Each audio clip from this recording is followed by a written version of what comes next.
Now, you also bring up inflation, which is going to be a huge topic as the economy moves forward and rebounds out of recession.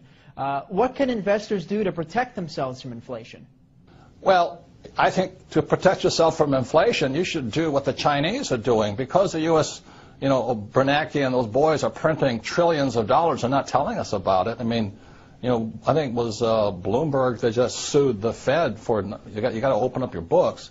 They're printing all of this money. You should do what the Chinese are doing. The Chinese are buying commodities. They're buying copper, oil, gold, silver, land. They just did that huge Canadian tar sands deal up in Canada. So that's all I've ever done. If you look at my investment portfolio, I started investing in oil in 1966, real estate in 1973, and I have my own gold mine and my own silver mine. So if you're afraid of inflation, which you should be, I would think silver is the #1 investment today. Silver is a smoking deal. And silver at about $15, $16, $20 an ounce, average Joe can do it. You just cut out your Starbucks for a while and go buy some silver. You're in the game. Silver is one of the biggest things against inflation you'll ever see. Great investment.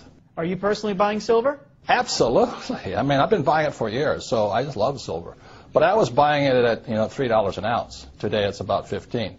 The reason I like silver is this. #1, gold is hoarded. It's just stuffed away. It has no value to it.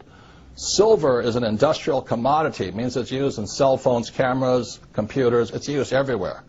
So that means today what's really interesting is that there is more gold on planet Earth than silver. It is fantastic. And back when, 1 year ago, I think silver was 50 times less expensive than gold. In other words, for 1 ounce of gold, I could buy 50 ounces of silver.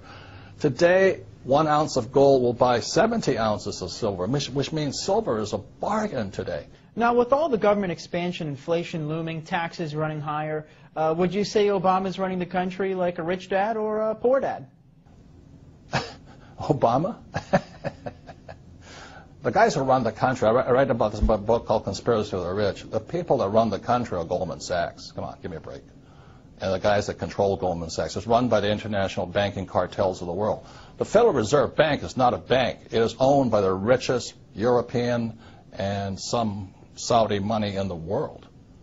And the Federal Reserve Bank is the one that has caused this crisis. The Federal Reserve Bank was created in 1913.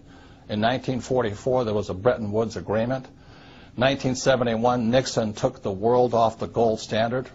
And after that, the Federal Reserve Bank controlled the world. And they could flood the world with fiat money. I mean, currency, that's paper. That's all it is.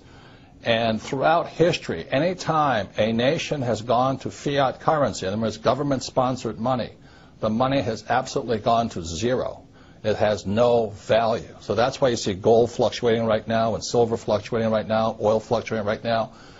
It's because the world, the smart money knows the U.S. dollar is trash. I don't think Obama can do anything because he doesn't control the world. Goldman Sachs does.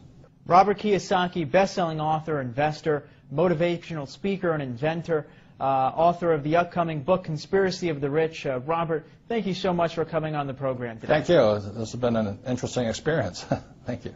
Signing off, I'm Dan Mangrew for Newsmax TV Money.